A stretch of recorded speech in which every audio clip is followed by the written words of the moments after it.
நாம் என்ன பண்ணுகின்றோம், அவருடைய 71வது பிறந்தநாள் விழாவை சிறப்பான ஒரு எழுச்சி நாளாக நம்முடைய புரட்சித் தலைவர் புரட்சித் தமிழர் எடப்பாடியாருடைய பிறந்த நாளை தமிழகத்தினுடைய எழுச்சி நாளாக நாம் கொண்டாட வேண்டும்.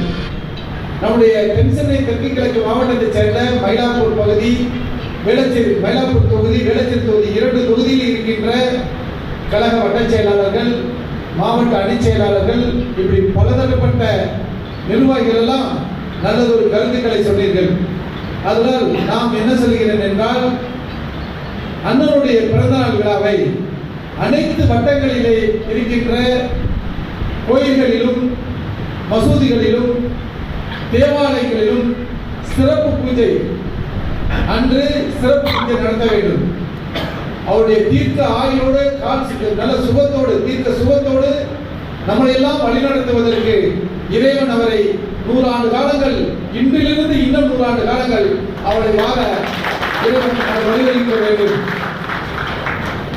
அதுபோல் ஒவ்வொரு வட்டத்திலும் பாக வாரியாக நம்முடைய கிளைக்கழகம் இப்போ ஆரம்பித்துக் கொண்டிருக்கின்றோம். ஒவ்வொரு கிளைக்கழகத்தில் இருக்கின்ற நிர்வாகிகள் எல்லாம் ஒவ்வொரு பகுதியிலே கிளைக்கழகம் வாரியாக பேனர்களை வைத்து நோட்டீஸ் அடித்து, பேனர் வைக்கிற ஒரு நோட்டீஸ் அதிகபட்சம் ஒரு 1000 ரூபாய் ஒரு கிளைக்கழகத்துக்கு அடித்து அந்த பகுதியில் இருக்கின்ற அனைத்து பேரும் நோட்டீஸ் அடித்து அவருடைய பிறந்த நாளை மக்களுக்கு தெரியப்படுத்த வேண்டும். தங்களால் முடிந்த இரத்த தான முகாம், இப்போ தொழிற்சங்கமும் தகவல் தொழில்நுட்ப பிரிவும் இரத்த தான முகாம் நடத்தினார்கள். அதுபோல் நம்முடைய பகுதி மாவட்ட அளவிலே இரத்த தான முகாம் அறிவிக்க சொல்லியிருந்தார்கள். அதை வேளச்சேரி தொகுதியிலே ஒரு இரத்த தான முகாமும், மயிலாப்பூர் பகுதியிலே ஒரு இரத்த தான முகாமும் நாம் நடத்த வேண்டும். உங்களுக்கு எல்லாம் நன்றாக தெரியும், ஜெயச்சந்திரன் தான் என்னோட பொதுச் செயலாளர் இருக்கும் போது, அப்பொழுது ஆதிராஜாராம் வந்து மாவட்ட செயலாளர் இருந்தார். அசோக் பில்லர்ல புரட்சித் தலைவர் அம்மாவுடைய பிறந்த நாளை முன்னிட்டு அப்பொழுது எல்லாம் ஒரு 6 தொகுதிக்கு மேல,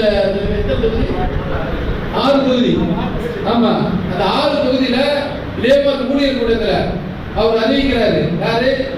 மாவட்டத்தில் ஆதிராஜராம் அறிவிக்கிறாரு. என்னன்னா, இந்த ரத்த தான முகத்துல எந்த பகுதியை சேர்ந்தவர்கள், அப்பதான் தொகுதிக்கு ஒரு பொதுச் செயலாளர் தான், எந்த பகுதியை சேர்ந்தவர்கள் அதிகமாக ரத்தம் குடிக்கிறார்களோ அந்த பகுதிக்கு 1 பவன் நகை தங்கம், 1 முகம் மோதிரம் என்று அறிவித்தார். அதை பெற்றது வேளச்சேரி பகுதியிலிருந்து பகுதிச் செயலாளர் நான். அது ஒரு விழா வைத்து அண்ணன் பொன்னையன் மூலமாக அந்த மோதிரத்தை அணிவி